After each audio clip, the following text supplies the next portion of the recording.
any experience of the condition autism.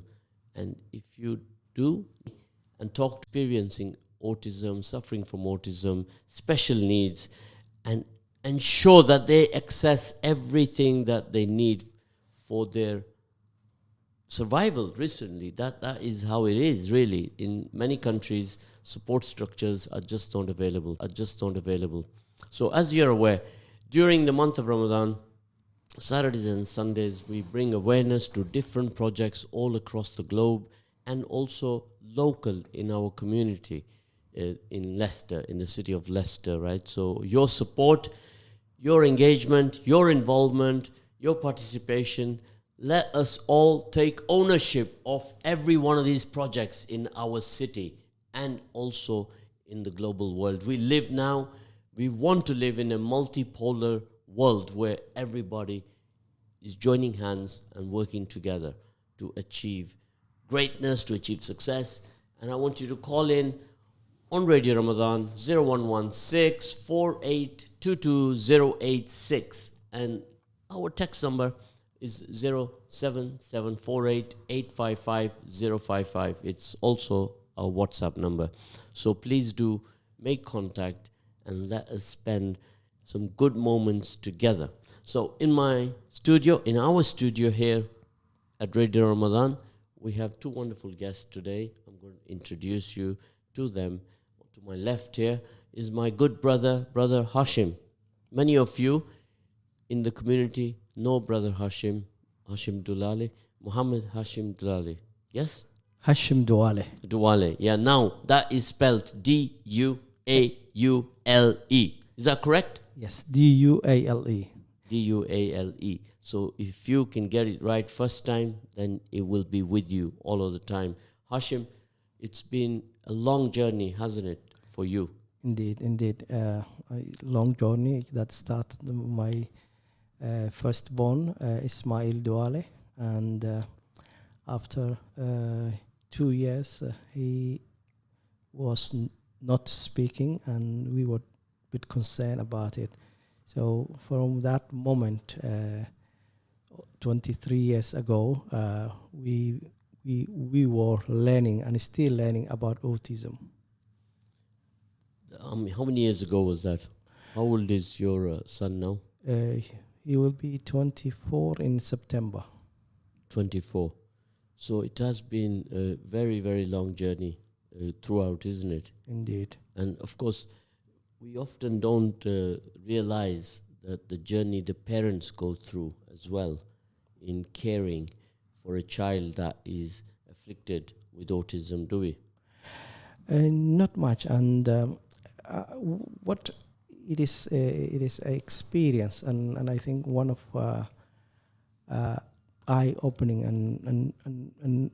and rewarding as parent. It's been for me because when Allah gives you bless you with a child with autism, Allah knows best and knows that you can care for that child, and that's something I learned through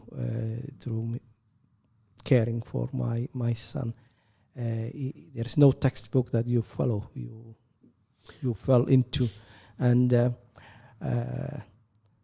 Allah is all knower and knows His wisdom, how a parent can come, and my heart goes off with all parents that are caring for children with autism and other conditions. It is blessing. It's blessing, and it is one of those rewarding parenthood, and that's where I started, and still following my journey with it. So, of course, awareness is very important. Today, inshallah, we shall go through every aspect of the journey of autism. We must understand and appreciate that it is not an affliction that affects one part of the world, one part of the community, or a sector. It can be anybody it has no barrier to caste, color, creed, culture, tradition, religion.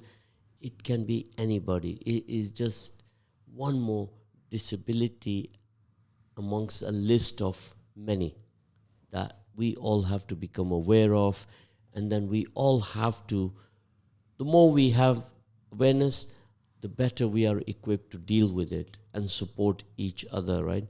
So today we're going to also discuss about all the support structures here in the UK and also at the Lifeline Centre. I want everyone listening in to engage and to be involved as if you are there at the Lifeline Centre experiencing what goes on there, Hashim. Now tell us about the Lifeline Centre, where it is. I'll leave that answer for someone who's in the center now, but let me tell you about what we do here as Daryeel Autism. After COVID happened, it was very difficult moment for my son.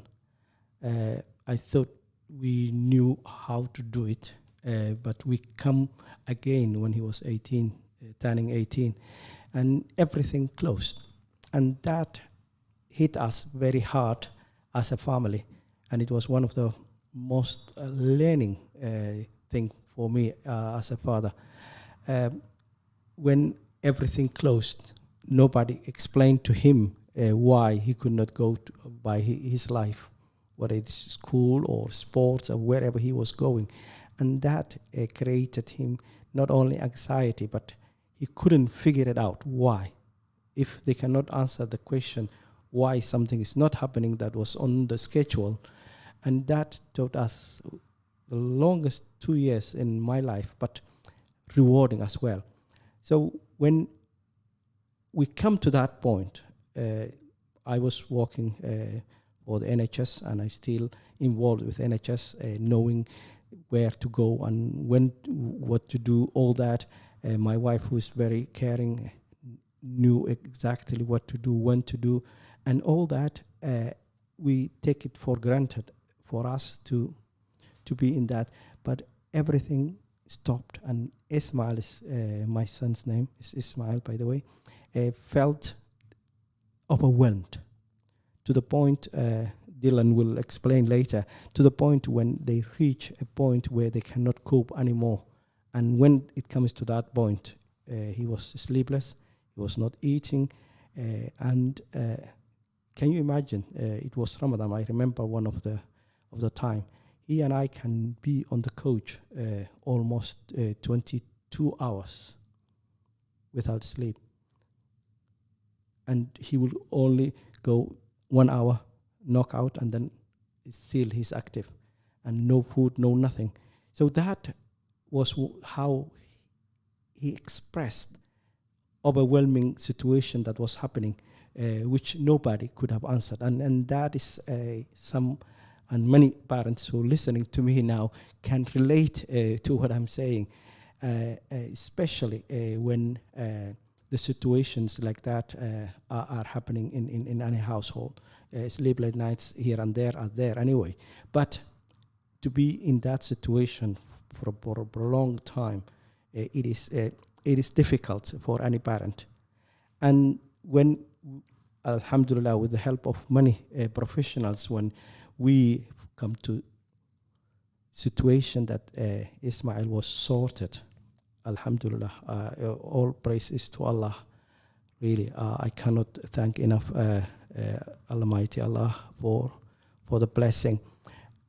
We sit down as a family and say, look, we cannot just bypass this and sit on.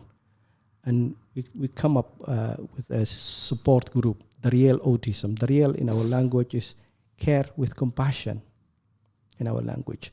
And we found out that many were suffering in silence in our situation. And it started as a support group within WhatsApp and all that, grew into Zoom. And what we were trying to do is just to give each other advice and listen. Sometimes parents are so isolated in that. And if you add the stigma and something that really, if we are in Muslim society, you need to think and and I'll touch again that point with the Oluma later on, is the stigma that the parents with special need kid in our communities feel.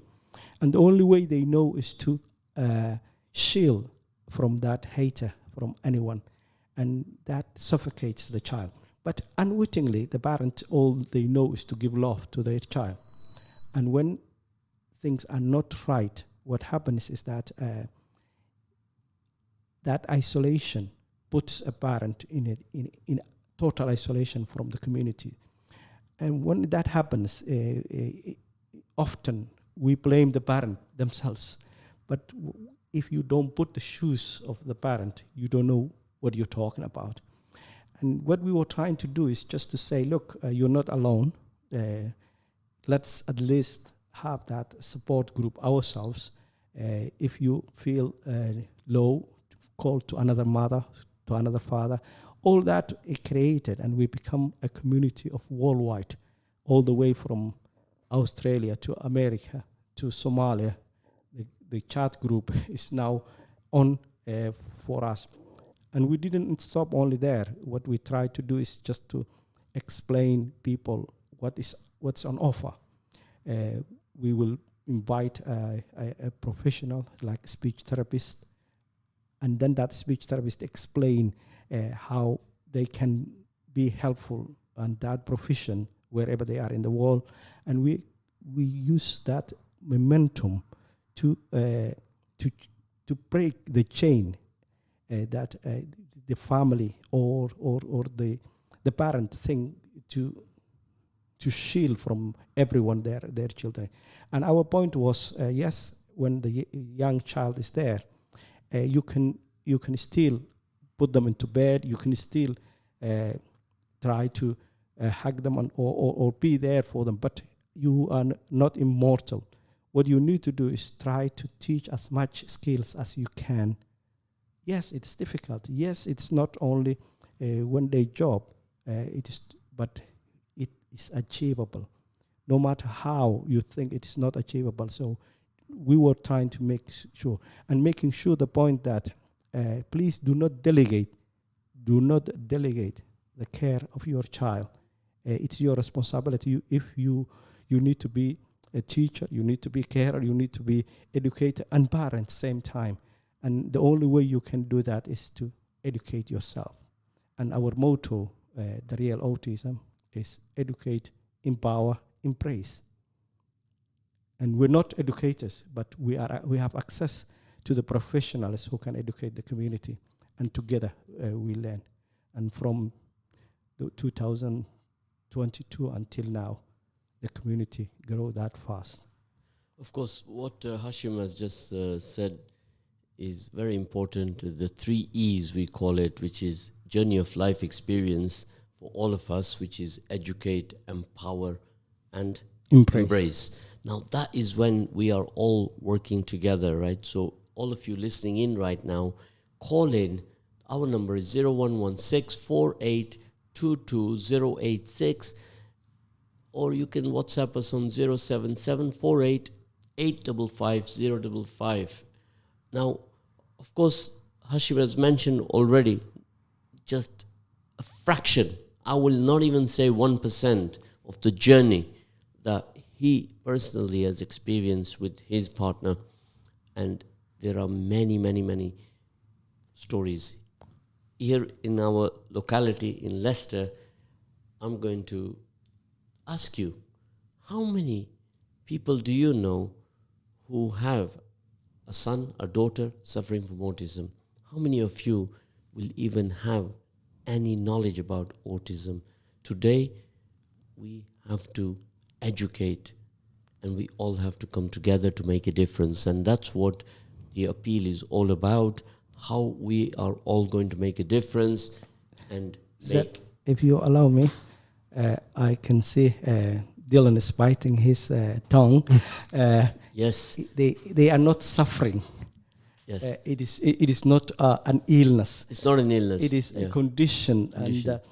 And it is on a spectrum. So as a better person who can explain more. Now there's someone education. who lives with autism is Dylan. So Now the word suffering is out. So this is educate. We work together. Thank you, my brother. This is what I want. I want us all to work together to help each other. Right? I'm going to introduce you now to my right, a wonderful guest, Dylan. Welcome to Radio Ramadan. It's your second time here today? It is, yes. Thank you. Yeah. So thank you for coming here today and joining us in making a difference. And all of you, you have the opportunity to speak to Dylan as well directly. You can call in on 0116 4822 Dylan, how are you this morning? I'm very well, thank you. How are you? Dylan, I want you to tell us a little bit about yourself. Okay. Start us off. So I'm diagnosed with autism. At the time it was called Asperger's, although I can always explain now that's actually a term that's not used so much today. I was first made aware of it when I moved to Leicestershire with my adopted aunt and uncle. So I actually grew up in and out of the foster care system growing up. So when I got made aware of it, of my autism, I just started out in high school. It was a whole new family, whole new place, whole new school. I didn't know anybody. It was actually quite nerve-wracking at the time. But when I found out about my diagnosis, for me it was quite a relief because I'd always wondered why things were setting me off, like were making me angry, that were causing me to have meltdowns. And I'd never really understood. And when I was finally told about autism, it's like, in my mind, it was like, right, okay, this makes sense. But what can I then do to try and work on myself to then bring that all down? What can I introduce to get a bit more support for myself? So, I mean, I used to have meltdowns all the time. So I'd be, if things got too much, I would kick off, like I'd be throwing chairs, that kind of thing, throwing punches. I just had no idea how to deal with anybody or anything. And once I got made aware of my diagnosis, I then ended up going through different kind of coping strategies. Because the one thing that I will tell you is that when you've met an autistic person or a person with autism, the language it varies for each person as a preference. You've only met one person. We're all actually affected in very different ways. So, for example, I really struggle with when lots of people are talking in a room. So it's not so much how loud things are, because I love really loud music, but if we were to be in a crowded room right now, and there's 200 of us, and every single person is talking, I can hear all of your conversations, but it starts to form this blob, and then it becomes this blob that's not understandable. Or if I know I'm just talking to one person out of that room, because it will just get overwhelming. It's one aspect. Now, across with autism, is that correct? Indeed, as Dylan says, each of us is affected in different way. Even if you have siblings with same family, with autism, you will see they have different ways, and as Dylan was saying, if you meet with someone out with autism, you only met with one, and that's the way we need to be thinking. Because if you see your child or your nephew with traits, they call it now traits of autism, you can sometimes give numbers, this social interaction, they might be struggling, they might be repetitive, they might be kind of, but it's a spectrum, and there's large spectrum where people have different strength. It's because sometimes when we're talking about autism, Dylan just touched on Asperger's, they are very much intellectually higher than the average people, and that's something that nobody talks about, because they have capacity sometimes greater than when Dylan is saying that he can hear every conversation, 200 people. Yes, it is disturbing to him sensory-wise, but that capacity it's God given. It's not everyone can do that. So they have also strengths, and we overlook the challenges most of the time when we're talking about autism, but there are strengths. So as we are speaking, and you've seen me fiddling with my phone, right? Why am I doing that? Right? Because a listener all the way, far away from Saudi Arabia, said, please send me the link where I can donate £100. Oh, wow. Is that good or not? That's amazing. Wow. Right? Thank you. Mashallah. So I'm almost speechless. The button is there to say mashallah for him. MashaAllah. Which one is that? There's 3 buttons here. MashaAllah. There you are. That's it. Our producers done the job. Thank you very much. Yeah, so the technology is moving on here, Yes. Dylan. Very much so. So that is what I want to hear today from all of you. Now, listenership is across the globe. What happens is that each program, we try to reach out to as many people. And Just to give a perspective, the caller, we here in the West, Ismail has got all the access in the world. I can say one of the best in the West, in the United Kingdom. But what about the kids? Just £100 that he donated now will help a kid that couldn't have that possibility.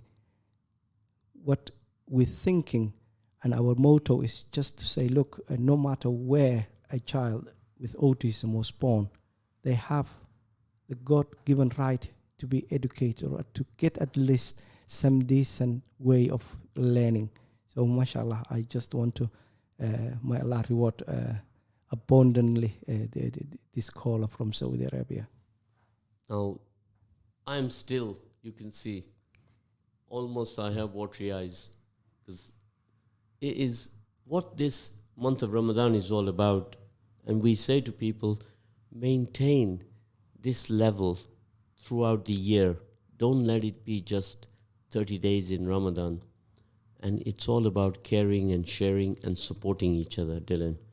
Now, as Hashim mentioned, that we have facilities here, we have therapy centers, we have a big support network available in the city of Leicester or the UK. In countries across the globe, they don't have any support structure whatsoever. And a child who is afflicted with autism, the condition autism, the diagnosis is not even there. It's not there, is it? No. So a parent could go 5-10 years not knowing exactly, and they will be making their own homemade diagnosis or hearsay diagnosis about this condition. And that is where we need to create this support structure which Hashim and Hashim's family have taken on board, and we then should all come together and join this initiative. So all of you listening in right now, call us on 0116 4822 086, or you can send us a WhatsApp on 077 48 855 055. So it's something that we all want to get involved with. Dylan? Well, absolutely. Is that a good idea? No, absolutely. I mean, when I first met Hashim, and you actually told me that, in where he's from, there was no word for autism. I mean, I always wondered that part of the difficulties we had, especially for me growing up, is that people just weren't ready to understand. And that, it's been 15 years now since I've had my diagnosis. And the big difference is people not just understanding, but people willing to understand and therefore be supportive. I always wondered growing up if part of the reason it was difficult is if popular culture didn't actually give a very favourable impression of autism. Because you only had the two sides of it. You either had these hypergenius people that you might see in some programs, like The Good Doctor, or then you'd see other shows that portray autism as the wholly non-verbal side of things. And I even know people, I say, in UK and America who still struggle to accept autism. So yes, don't get me wrong, we have some amazing things here, and we've still got a bit of work to do. But like I said, when I first met Hashim, and to know that there wasn't even a word for a diagnosis like that, only the stigma that came with it. It really opened my eyes to how much more needs to be done. So just an inquiry. In the city of Leicester, how many people do you know that are going through the journey of life with autism? Weirdly enough, I mean, out of my friendship groups alone, I could probably count in the 3 digits. In triple digits, just for the people I know personally. So I can imagine it'd be at least 4 digits, like in the thousands of people in Leicester. Just to chip in, if you have conversation with anyone,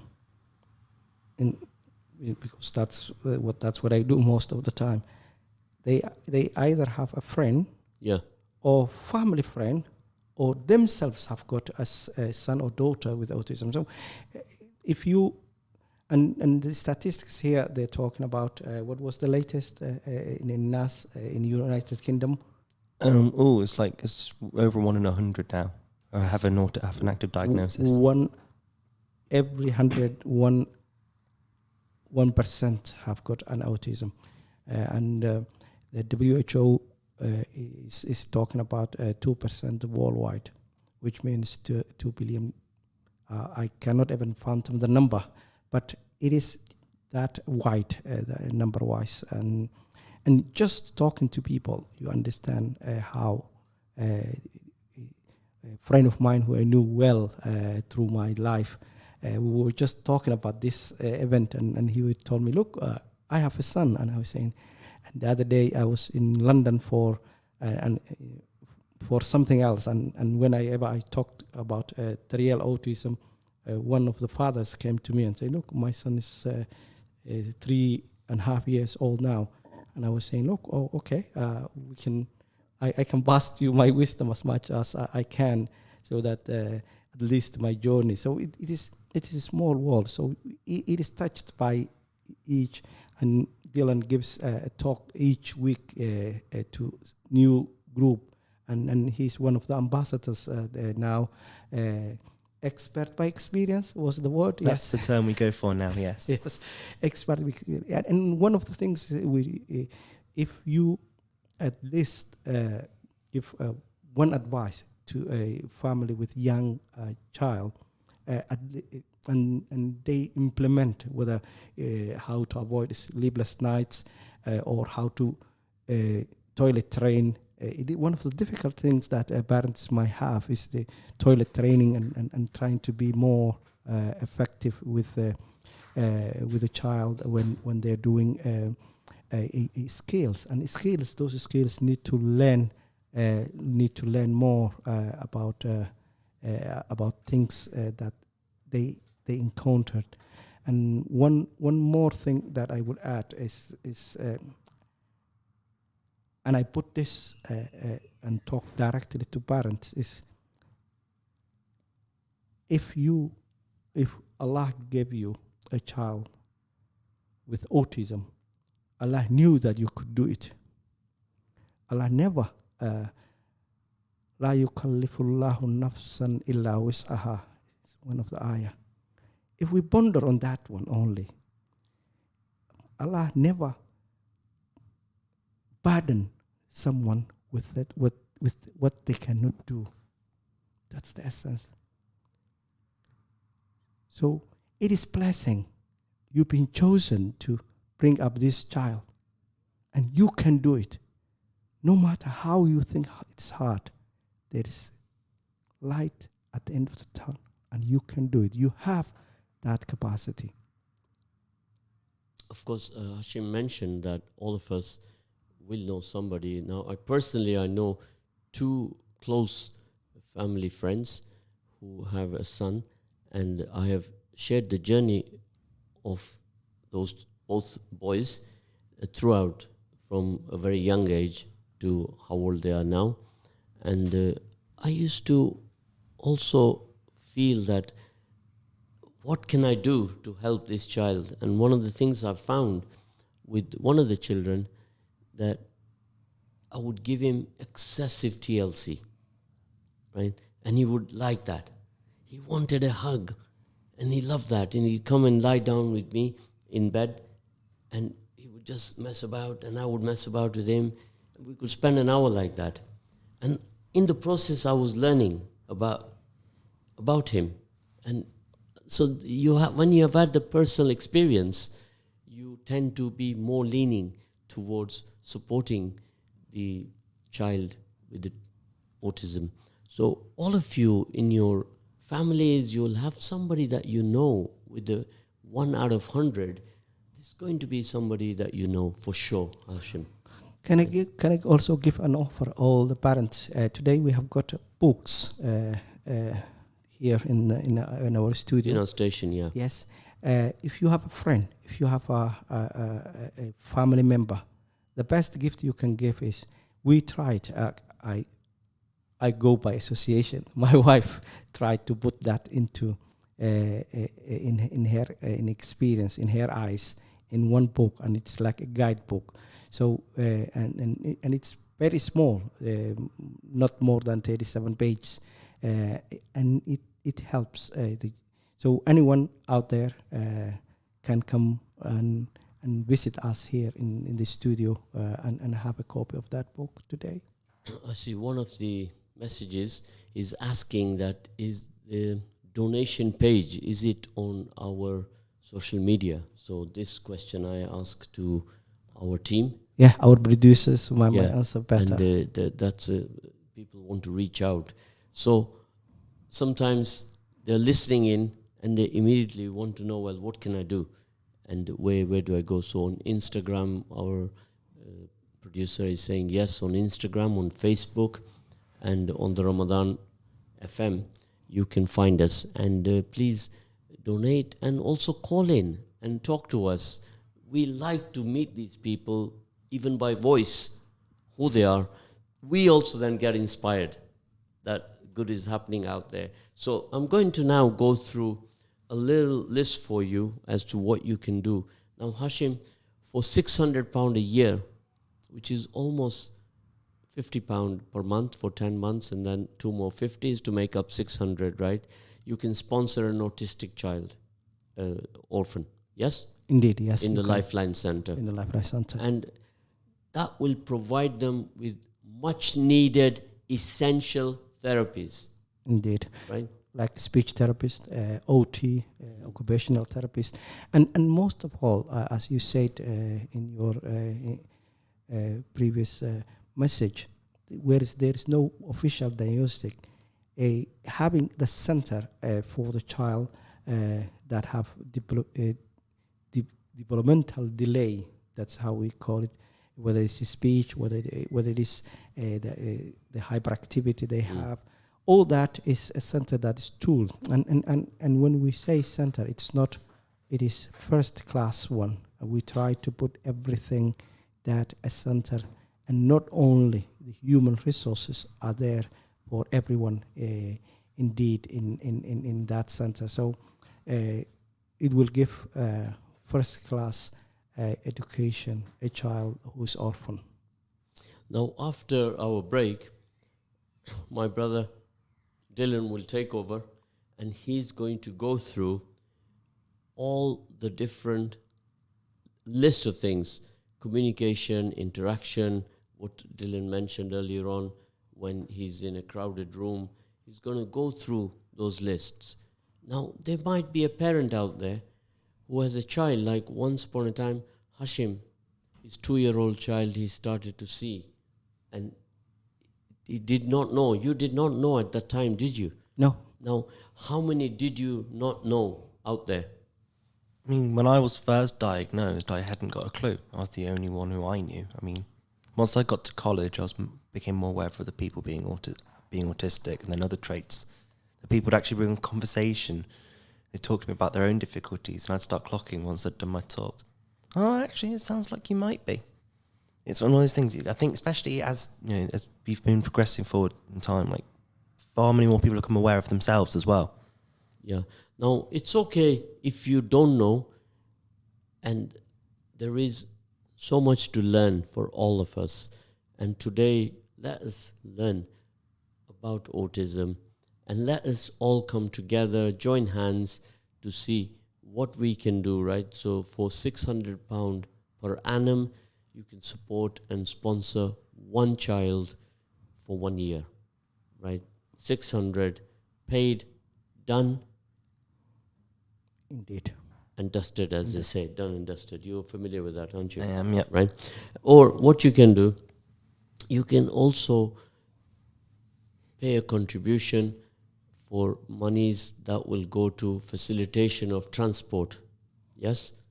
And you can make some one-off payments, which we will go through the list of options available to you, and you can take part. If you cannot afford £600 per annum, then please do what you can. I give you Something for everyone here, isn't it? I give you example. The public transportation out there is not adequate for a child with autism, and I share you what one parent shared with us. When we offered free of charge and said, "Come, we can," because we also the charity starts home, so we sponsored that family. They said, "Thank you, but thank you." And I say, "Why? You're given a gift." They said, we don't have no way to come to the center. Why can't you get to the buses? And they say, "Look, the buses, when we come on and the child starts being a child with hyperactivity, they check us out in the middle of nowhere." So what we thought now is just, look, okay, even when you offer a place to a child, if they cannot come to the center have to also make sure that they've been collected from their homes and safely returned. So that's how it come about. It's not. It is something that born out of there is no public transportation fit for an autistic child. Now, this is, again, goes back to the support structure, Dylan. And that will cost, for one child, it will cost £25 per month, isn't it? Indeed. For one child. So £25 for a month. For a year, it will equate to approximately 200 and almost £300 you will pay over 12 months. So if we have to bring awareness, if somebody, in terms of today's austerity, if they cannot afford, do what you can. That's what we're asking. Do what you can. Now, everybody should come engage with this. Now, we're going to have a little short break. And then after that, my brother Dylan is going to take over. And we're going to continue throughout the day, right up to iftar time. So, brothers and sisters, those of you who are awake, well done. Thank you for joining us. And we shall be back shortly. Thank you.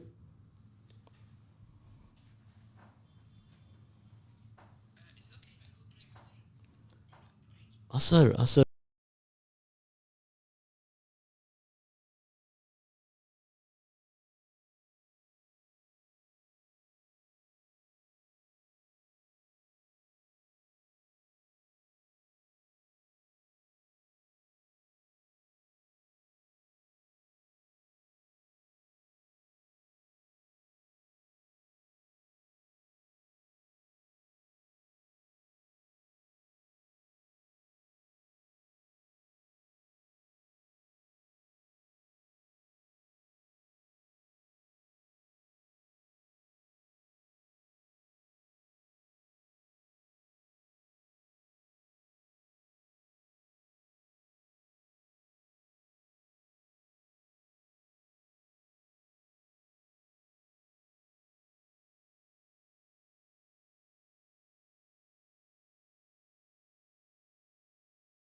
I was diagnosed with autism when I was 11 years old. Well, that's when I was made aware of my diagnosis. I originally grew up in and out of the foster care system. It was with my fifth family, and I just started school in Leicestershire.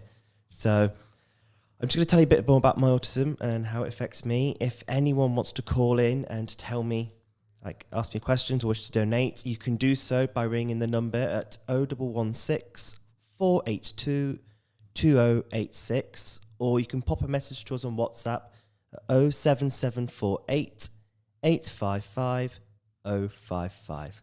So again, if you have any calls you'd like to get in touch with me or pop me a message, I'll just say again, for the landline it's 0116 482 2086, or for WhatsApp it's 07748 855 055. Right, so as some of you will remember if you were tuned in earlier before our break, I mentioned a little bit about how my autism affects me. But before I go into that, I'll actually just realise, because some of you will be new to tuning in, it's best I probably actually answer the question, what is autism? Now, to someone like myself, autism it's quite hard to explain, but the main thing I will tell you is it is not an illness. So as you may have heard in the previous show, we were actually talking about some people using afflicting or suffering from autism. Now, many experts by experience, many people with autism like myself, would actually not prefer those terms to be used because we do not see autism as being like that for us.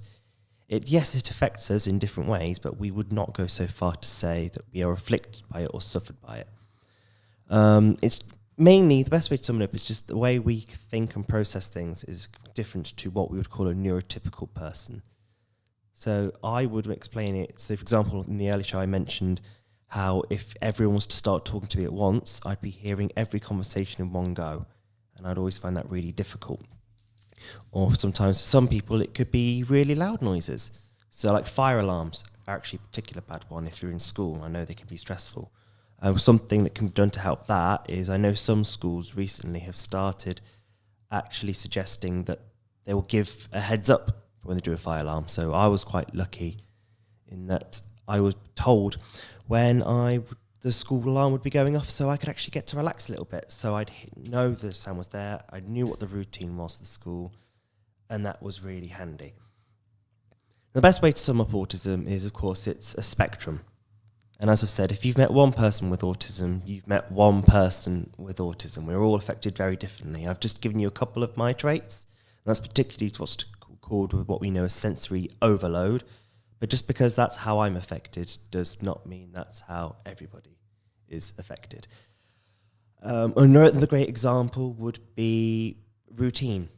So for some of you, when you have your day-to-day routine, you're able to follow it. But if something comes up and changes last minute, you may find it irritating, but you probably get by you can manage around it. For someone like myself, that isn't how it works. I know people who I've worked with in the past who just having the wrong cereal in the morning can suddenly send their day spiraling off. That can be overwhelming for them. Another good example would be when we used the last show, we had certain sayings. So Hashim used one, like light at the end of the tunnel. It's a very positive saying. Was it done and dusted? You'll have sayings like that that are so natural in conversation to use, yet for someone like myself, when I was first made aware of my diagnosis, I had no idea what those meant. One of the only ways I was able to cope was actually by looking into the origins of the sayings. So, for example, when you hear break a leg, I found out that actually goes back to the days of Elizabethan theatre.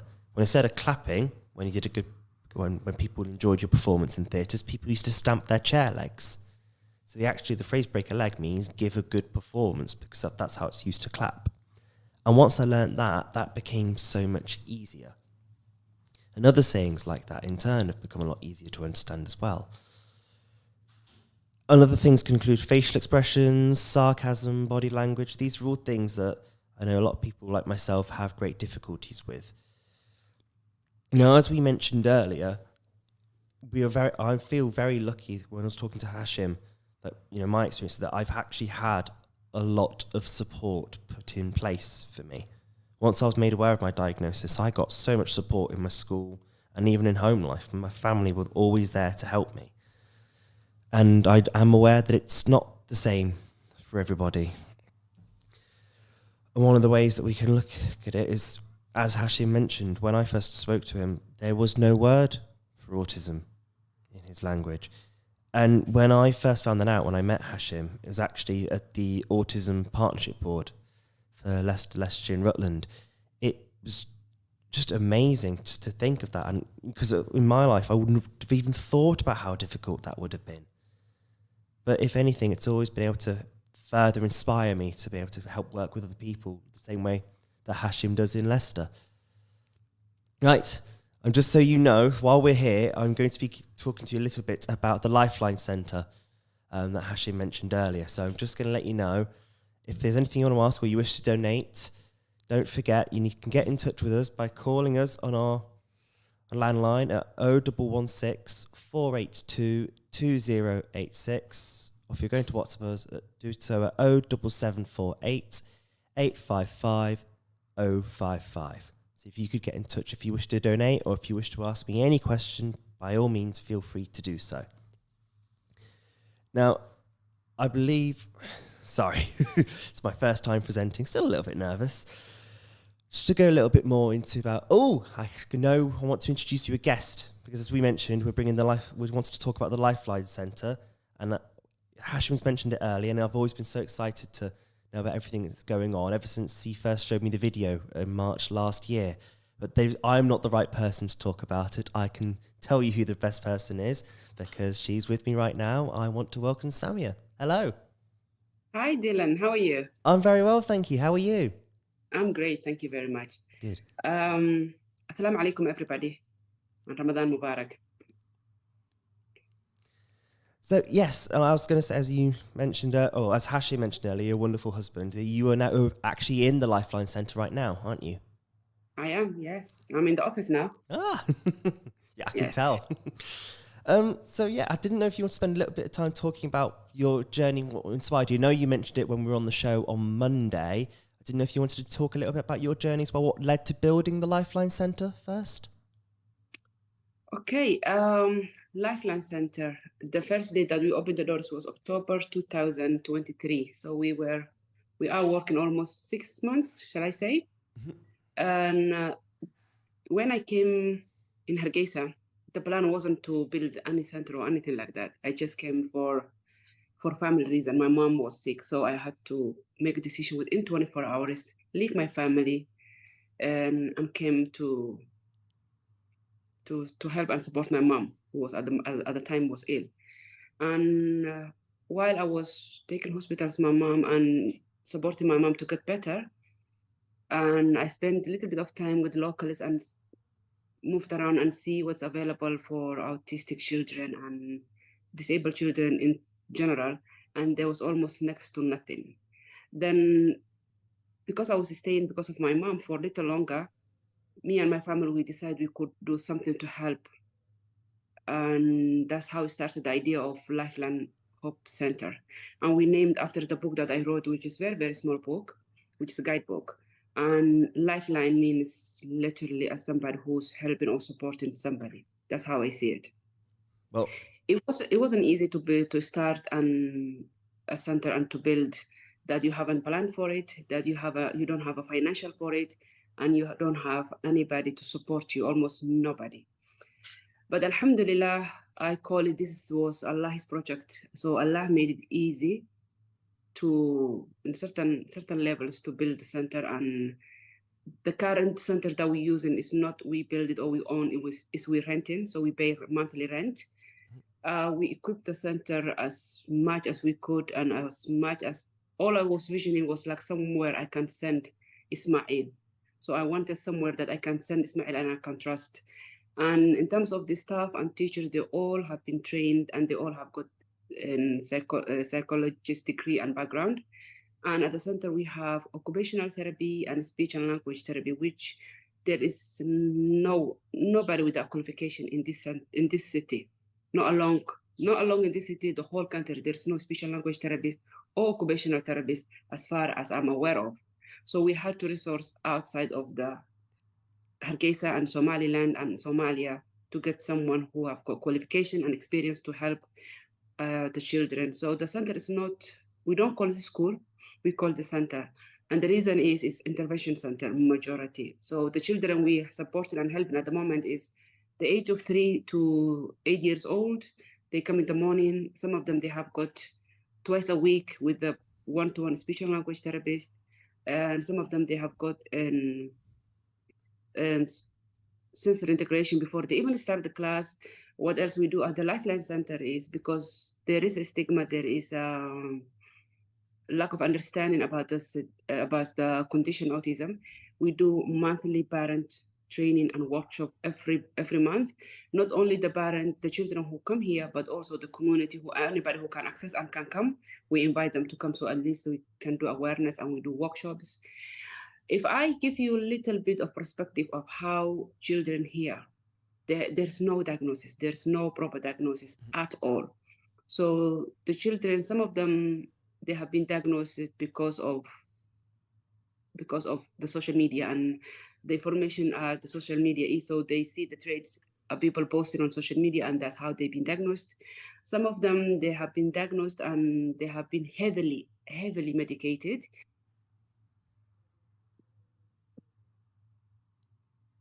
Am I still on? Yes, I've still got you. Yes, heavily medicated. You can imagine a child 3 years old, 4 years old, who's been prescribed medication that is not the right medication for them to have it, just because they have got autism, or just because they show their symptoms of autism or behavior of autism. Or some of them, they have been chained in a room, so they don't even leave the house, and they don't even access the community.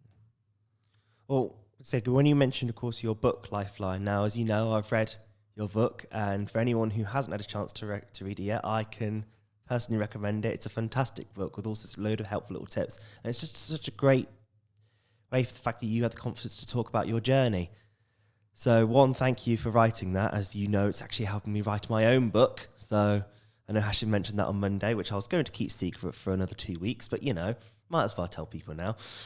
And yeah, but you're absolutely right. It's like, even just a few years ago, I know people, who are in their 40s, 50s now, who are telling me about, what during their childhoods, the way around is actually just over-medicate. Just like, bring all those traits down, try and make them as, well, I believe the way they phrase it is as normal as possible. So I'm glad that you were able to support maybe people who've unfortunately had to go through that experience. I mean, I said to Hashim literally earlier today, I would like to actually try and come over at some point if possible, maybe help out with a workshop or something. So it'd be something I'd be more than happy to do. And you're right, sorry, you go. No, that would be amazing. That would be amazing. Well, I'll make sure I can free some time up for that. I'm just going to mention, of course, Hashim did bring it up. So he wanted to mention, of course, Hashim first mentioned about the transport, because, of course, they've mentioned there was difficulties with the bus service. So I believe he said it was £25 per month per child to be able to sort out the necessary transport to help them get to the Lifeline Centre. Is that correct? It is correct. Transportation here is not equipped for children with autism. Autism is a spectrum, and everybody stands differently and affects different ways. So if you imagine a child with autism who has already, she has already sensory issues, if we say auditory sensory issues, and you put them in a bus which is very loud and very crowded, and at the minute they feel sensory overload and they melt down, and they go through meltdown, and the driver and the passengers telling you need to get off the bus because your child is having a meltdown as a parent, and you don't know where to go, and there's no any other bus available for you to catch to come to Lifeline.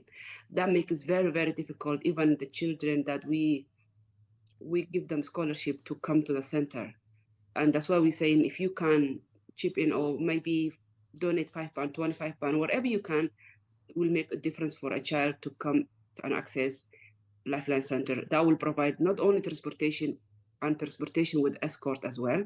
So somebody to make sure the child arrives home safely, and when they come to the center, they come to the center safely. Yeah, thank you. Well, I said there is a link provided that you will be able to donate to for this. And even here, I know lots of adults, autistic adults, who even struggle with buses over here. And I can tell you that there are a few services across the UK that are actually now trying to tackle this problem. They're now trying to allow quiet seats. They're not just with buses, but with trains as well. I'm not sure how familiar you are with this. I'm more familiar because there's an advocate I know called Adam, who does a lot of work around the country because he works for Network Rail. And some of the services he makes people aware about at events, it's absolutely off the rails. But you're right, I struggle to go on a bus if I don't have my headphones or if I'm not with a friend. I couldn't do school buses because it just was impossible for me. Again, the idea, as I mentioned before, having all of those people talking and yelling in one place. No, I couldn't cope with that trying to get to school. School's already stressful. So anyway, just moving on for that. So, of course, the other thing Hashim brought up was the fact that sorting out sponsorships for autistic orphans. So, I don't know if you have a set number already that you've been able to sponsor so far through donations? Well, as a center and as a family, we have children that who are orphaned, who already accessing the centers, and that we offer for scholarship. But outside, it's just today that we're doing, and I will really have, even if somebody cannot sponsor for one child, maybe 3 people can come together and sponsor one child, and that will make so much difference to the child and their family. There are so-called schools in the city, and when they go children, there's no specific special needs schools in the center in the city at all, but there are schools that say that they provide support for autistic children, and yet when they go to children there a month or two, they say they don't have the ability or the sources to support them. And what happens is, like, the children, they come and they don't have nowhere else to go. Some of them, they don't even have breakfast, lunch, and dinner to eat. Forget about to be a center for a child. So there are so much need in here, and that's why we asking if anybody can support, and or maybe if somebody cannot donate for £130 per month, which is 600 a year. If 2-3 people can sponsor a child, every little helps. It doesn't matter if you donate £10, if you donate £5, if you donate £100, it doesn't matter. At the end of the day, if we come all together, we can support. I would really appreciate if we can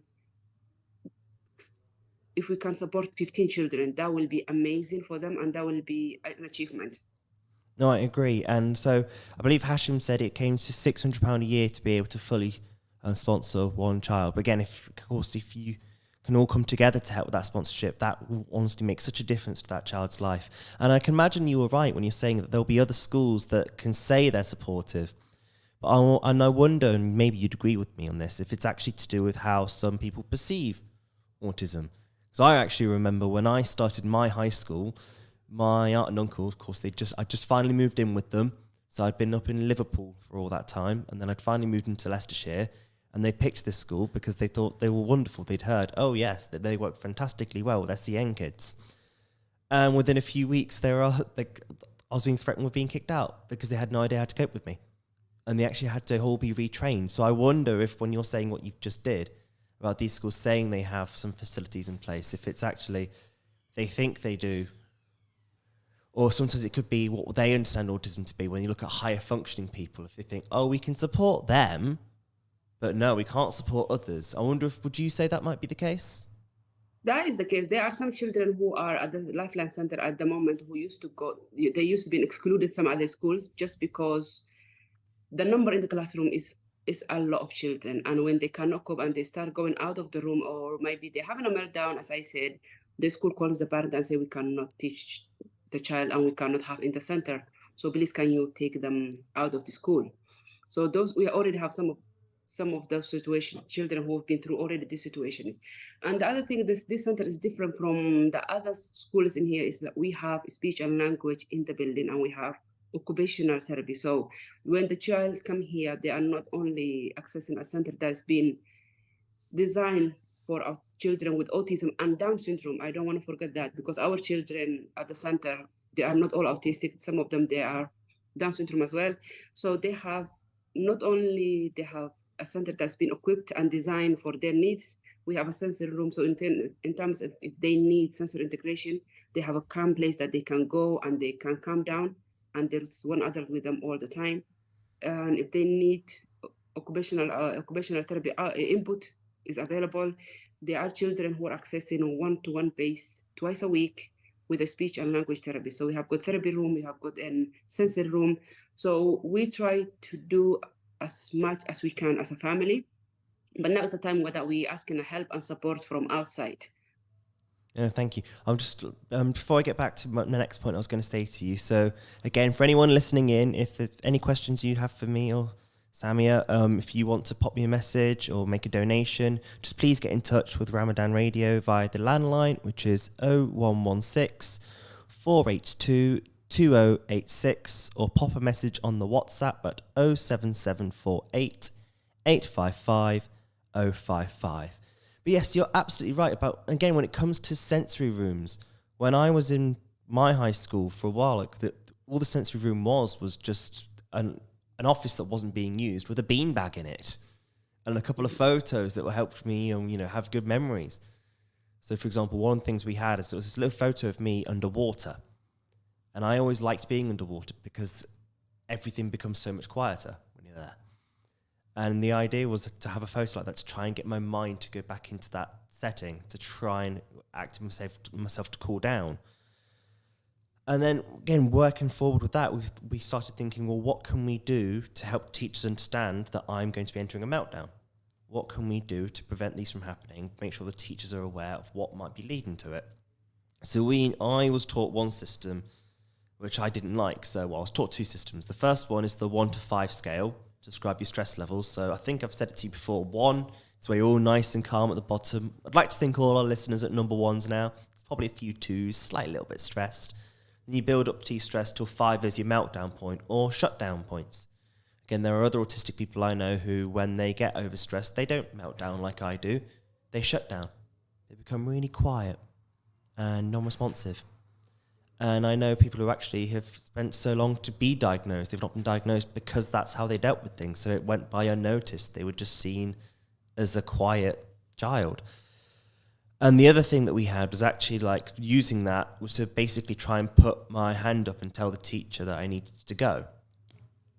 And of course, the problem with that is if you put your hand up showing you're on a 4 or something, if you've had students or peers, in the classroom winding you up, you're showing them you still got the reaction at the end of the day. So one of the things I wanted to do is what can we do to make sure they don't know that I'm getting to that point, but the teachers and the support staff there do know that I'm getting to that point, so I'm getting myself out while I can control it. And I actually devised it so I'd put my fingers on the table. So I put my hand up to try and get the teacher support staff to go over, and I just asked if I could go to the toilet, or may, if you want to be pedantic about it. But by having the number of fingers on the table, if they saw me with 4 fingers just on the table while my hand's up, they know I've communicated that with them. But of course, so I'm going to that room, to my sensory room, but no one else would know because they wouldn't think to clock what I'm doing on the table. I don't know if that's a strategy you would ever think could be quite helpful for other kids. I know it works for me, but again, I can only offer one thing I knew worked for me. What do you think about something like that? And at the center, we have children who got auditory sensory, and sometimes you have another child who needs more sensory input, so needs to scream or might be to make their voices loud. So what we try to do is to teach them how to use ear defenders. And when we're trying to teach them to use the ear defenders, it was a journey because they've never seen it, they never used before ear defenders, and you cannot. Sometimes the classroom, it can get a little bit loud for them, and you take them out to the sensory room to calm them down, and then they come back to the classroom, and then again it's a little bit too loud for them. So we come to the idea to show them how to use little by little the ear defenders, and now it works for them. And we have more than one case that they use in the classroom when they feel sensory overload in terms of auditory. They know where the ear defenders are, they just go and grab it and they put, and when they feel calm and collected and they don't need anymore to use the ear defenders, they just take it off and they get on with their daily activity. And at the center, the things that we focus on is communication, not speech, communication. As long as the children can communicate, for us we achieved. Speech can come later. It's not for us. The main thing is communication. So what we use is pictures to communicate. So our children in the center now, they learn to communicate with pictures. So if they need to go to the toilet, they show you the picture of toilet. If they need to have a time out of classroom, they show you the picture of the sensory room. And we had children who couldn't even, the transition period for them was very, very, very difficult. So can you imagine a child who the parent came in the morning 7:30 and they drop off the center, and the child is struggling another hour and a half just to come inside the center.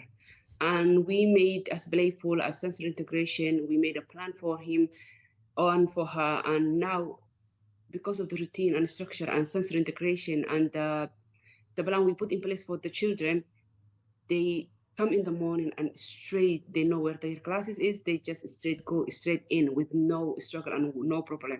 So when we see little things and they achieve in the children,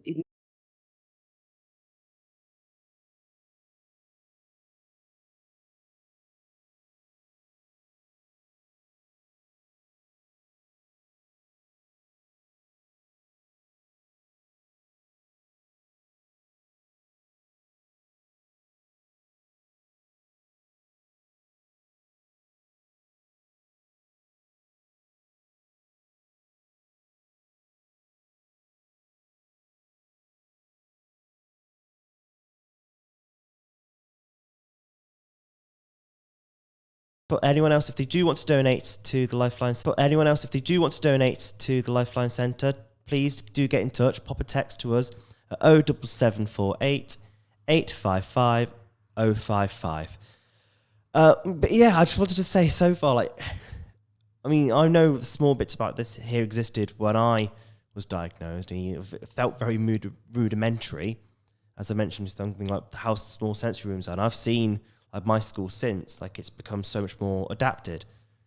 And so I just want to say, one, just how amazing it's been to know that you've got this centre up and running for starters, and two, just so every time when I do something like this, whether it's one of my talks, whether it's just like a brief moment where I'm just chatting with parents, anything like that, it always warms my heart every single time I do it, just to see the amount of, like, the number of parents that want to learn more, the number of parents that, who are right to ask for help, but are clearly more than willing to go out and seek that help and to show that they want to support their child moving forward. Again, it's, as you know, it'll be 10 years in less than 2 weeks' time now since I first started doing my parent workshop. And I've always realised I never do them for doing the talks. I do them because all the people that come up to me afterwards, people I know I can help directly, it's so much more valuable to be able to have those one-on-one conversations with you. And again, even when we've done events together, like when I saw you last November, and of course at the Shine the Light event, so the number of parents that you see, it's honestly just changes my world, just to see how much better things have been since the year of my diagnosis. Sorry, I know I could easily get off track. I could do it forever the way I am. That's totally fine. Can you imagine when you do the parent event and the parent workshop and you don't have like direct words to talk to the parent? Like when we're doing workshops for the parent, if we want to explain what's autism, we have to go a long way to make them understand, because there's no direct translation for autism in our language. People are trying to come up in direct translations, but still, we're not there yet. So can you imagine when you're doing the workshop, parents who don't speak English or any other language for that matter, and they purely speak Somali language, and you're trying to do the workshop and trying to explain what's autism, how it can affect their child, what is sensory and what's meltdown. Those kind of words, we don't have translation in our language. No. So when you're trying to translate or try to make them understand, it literally takes a long way around words and examples, and to show them things, sometimes we use videos just to show them what means meltdown or sensory overload. Can you imagine when you work in parents who don't have any idea what autism is, and society tells them your child is being possessed, or maybe it's been done black magic on them, and that's what it's easier for them to understand that than to understand your child has got autism. No, you're right. And also having that kind of word is a huge deal. Like, I don't know if you know, in New Zealand, I believe it's called Taonga Takiwatanga. I'm sorry if I've butchered the pronunciation, but it means he in his or her own time and space. And I quite like that. It's like the way that it shows that they think very differently, but it's in a way that's also quite positive. So I think sometimes trying to find a word that can fit along the lines of that could be really handy. I don't know, I've had a message coming in, so I'm just going to read it from what I've got here. And it says, and I'll just read it verbatim here. Such an informative session, mashallah. I have a cousin with autism, and this has opened my eyes about his condition more. I can now take some things away and implement some of the things in his life. May Allah reward you, Uncle Hashim, Auntie Samia, and the team behind Daryeel. Ameen. Well, thank you, Ameen, for putting that in. That's why I think we do all this, is so we know we can always help out people, and be that positive influence, show that kind of support. And I know for a lot of people, sometimes they just need to hear the words of someone who's also been through it. So they know they're not on their own. That's the whole point, that when we started Daryeel Autism and then Lifeline born from Daryeel Autism, just to show people you are not alone. And autism is just a condition and it affects differently. The way it affects Ismail and the way it affects Dylan is totally different. And you can see it's a spectrum. And you said earlier, and when you met an autistic person, you met only an autistic person. What I would like to add is, if you meet an autistic person today, it might be different tomorrow, because it depends the situation and the stress level that they're going through at that moment. So when you meet an autistic person, it's only you met today, which is Saturday. Tomorrow it might be different. And for me, as a family, leading two different lives, me being here, leaving all my children and my husband and my life and my comfort, and just coming here just to support. There's no any other interior motive for me to be here other than just to support and be that lifeline that I haven't had when Ismail was young. It is great. We, like, as a family, I'm getting emotional, I'm choking my words. I haven't seen my children and my husband and my family for quite some time. And my youngest child is only 12 years old. And explain to him why I'm here and why I'm doing this and why I'm not there with him and supporting him. And of course, every child needs their parent. And to make him understand we're doing this just because we want to support our children with similar condition as Ismail, because otherwise they don't have nothing. As a family, it is difficult. It's not easy to lead completely two different lives. And when they have time and they're awake, I might be sleeping or I might don't have a time because we are busy at the center. And in the morning, we just support children. And in the afternoon, we support people who maybe cannot come to the center because of their age. So we do private speech and language therapy, kind of one-to-one. So as a family, I think all we want to do is just to show the people, when you have a child with additional needs, whatever the needs might be, whether it's autism, whether it's Down syndrome, whether it's cerebral palsy, whichever the additional needs your child have, and you live in Western country, like if you live like Leicester, if I take example, we have been blessed. I know I used to think differently when I was in Leicester, thinking, oh my God, the school is not supporting enough my child. My child is not getting what he needs. Or the speech and language therapy he's getting is not enough. Of course, it's not enough. And the occupational therapy on the referral, on the waiting list is so long. But I want you just to close your eyes and think. I'm talking to you mother to mother now, or parent to parent. Just imagine you don't live in Leicester or you don't live in Western countries and you live somewhere, whether it's Asia or in Africa, somewhere there's no resources, and you have a child who's been diagnosed either with autism or Down syndrome or any other conditions, and you don't even understand what they're telling you, and there's no even proper diagnosis. And when they diagnose, they tell you there's nothing you can do. Just keep them in the house, and you don't know how to share this information with your close friends and families. And you and your child end up just being in a room which is dark. And sometimes when the child is old, it depends the age of the child.